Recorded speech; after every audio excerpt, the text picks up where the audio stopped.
नाज़िम रते देर जा हिंदू भी हज़रत इमाम हुसैन अलैहिस्सलाम जी याद में मुहर्रम हराम जे ॾिहाड़नि में सबीलिन जूं कैंपूं क़ाइम कनि था ऐं लंगर न्यास करे आज़ादारी पिण कनि था। रते देरे जे हरिजन कम्युनिटी सां वास्तो रखंदड़ नौजवाननि जो चवणु आहे त इमाम हुसैन अलैहिस्सलाम जे क़ुर्बानीअ खे रुॻो मुस्लमाननि लाइ न पर पूरी आलम इंसानियत लाइ दर्स आहे।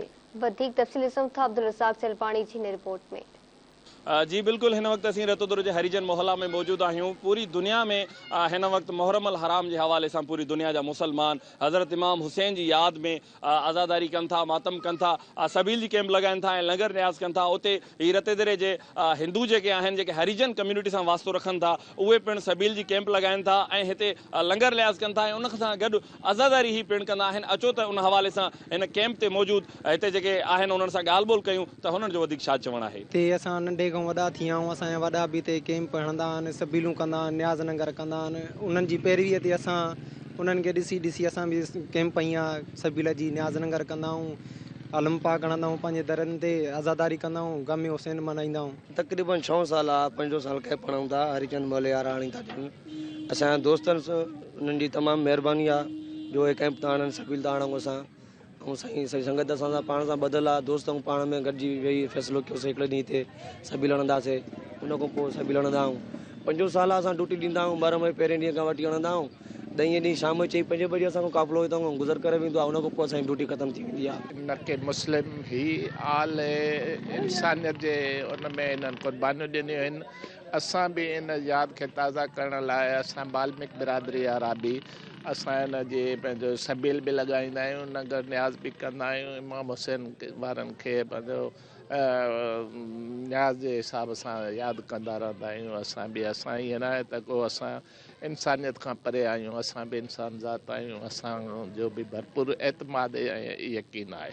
असां ये कैंप हणंदा आहियूं हर साल, तक़रीबन 6 साल आहे। असां पाण दोस्त जेके यंग दोस्त आहियूं छोकिरा, असां पाण में जीअं असांजो कमांडो इहो दर्पन भाई, मां पाण विकास आहियां, मुंहिंजो भाउ विक्रम, पवन भाऊ, असां सभु गॾिजी करे माना 6 साल इहो कैंप हणंदा आहियूं। जेकी बि हूंदी आहे असांजी ड्यूटी, पाण ड्यूटी ॾींदा आहियूं। मालिकनि जी बाबा ख़िदमतदार आहियूं, गुनहगार आहियूं। असां छा ॻाल्हाईंदासीं साईं।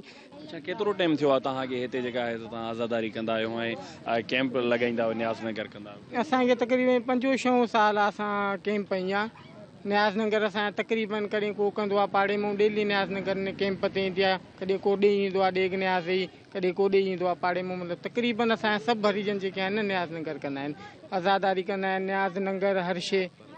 उहा अक़ीदो तो सभिनि जो आहे, मौला हुसैन ते कंहिंजो न आहे अक़ीदो।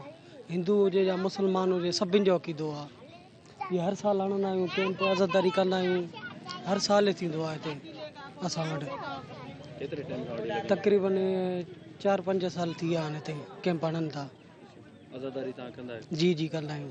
आज़ादारी में सिर्फ़ सीना ज़नी कंदा आहियो या उन खां अलावा ज़ंजीरी बि हणंदा आहियूं, गुर्ज़ बि हणंदा आहिनि छोकिरा सभु।